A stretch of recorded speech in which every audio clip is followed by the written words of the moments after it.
hello, welcome back to yet another installment of Ella Teaches English. Today's video is titled How to Speak More Eloquently and Sound More Erudite Than You Actually Are. By the way, erudite is just a fancy word for smart.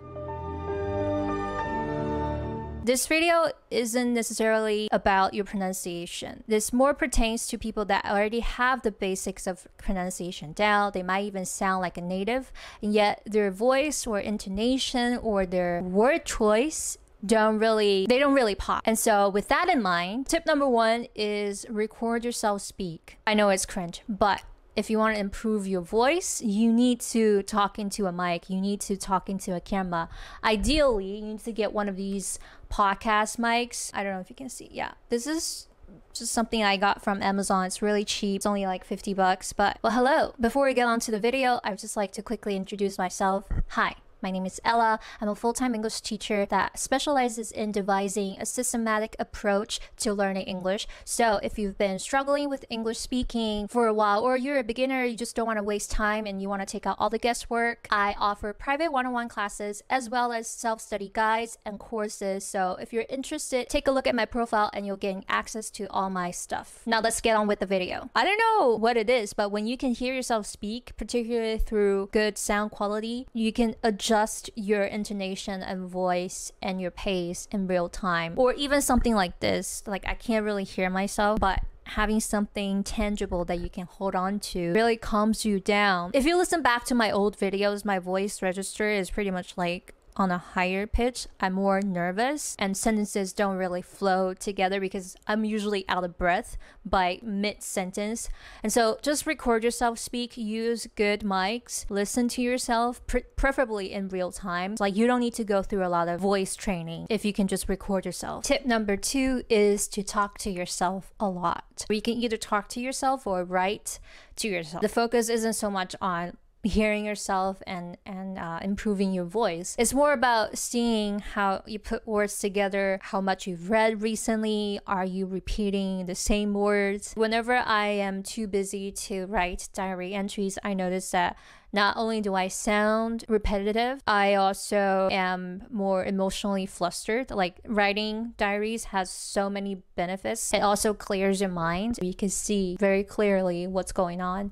So highly recommend. Tip number 3 is lose the vocal fries. If you don't know, vocal fries is basically when you speak from your vocal cords, speak from your throat. Young girls especially would overstrain their vocal cords because 1, they live in certain areas, they watch a lot of reality TV maybe. I mean, no judgment to that, but it is very draining. After a while, your vocal cords will hurt, and over time, you can see like the voice damage in certain older generations. Practice speaking from like using your whole face, using your belly, take a deep breath, be more patient, be slow when you speak, and that way you won't just default to your vocal fries. Because I tend to do it, like whenever I get nervous, then I would default to using my vocal cords. It's like a knee-jerk reaction. A lot of people aren't doing it to mimic Valley Girl accents. So try to fight it and learn how to speak. Take up some singing lessons. Usually voice coach or singing coaches will guide you in finding your voice and finding a natural point that you can speak from. And similar tip number 4, lose filler words. This is actually what I've been kind of forcing myself through just making videos. I can hear all the ums and likes and just words that don't really mean anything, that were only meant to stall the time in editing. And so I easily get annoyed with myself. So I can only imagine what people were feeling when talking to me. And especially when I'm nervous, I tend to, like I said, with tip number 3, it's a knee-jerk reaction for a lot of people using these filler words.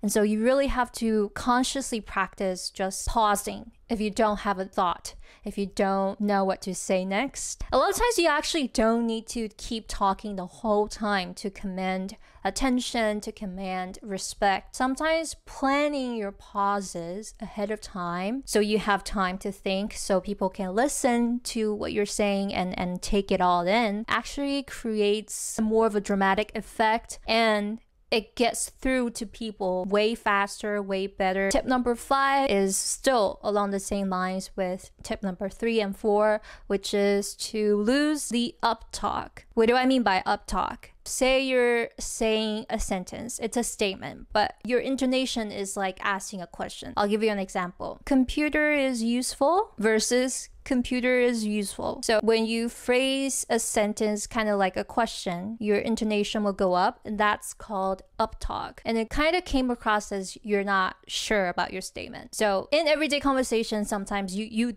indeed are not sure about your statement, and so it's more forgivable. I think in formal conversations and presentations, especially important ones, you want to sound like you're sure about what you want to say. So practice ahead of time. Learn to be certain about what you say so you naturally lose the uptalk. And finally, tip number, I want to say 6, is to practice cadence. Practice pacing yourself. I tend to do this when I'm nervous or whenever I have a big speech prepared. You want to get across, like naturally you want to get across your message, because typically people's instinct, myself included, is to speak really fast, especially if they have a great message that they want to get across. If they have a big speech prepared, I do this all the time. I'll speak really fast and then I don't really know which sentence is more important. Sometimes I put in a lot of filler words when I'm nervous, when I'm anxious and desperate. So you don't want to do that. You want to speak nicely and clearly and sometimes slowly. You want to pace yourself so that you emphasize what's important and like speed up what's really not as important, and just learn the power of pregnant pauses.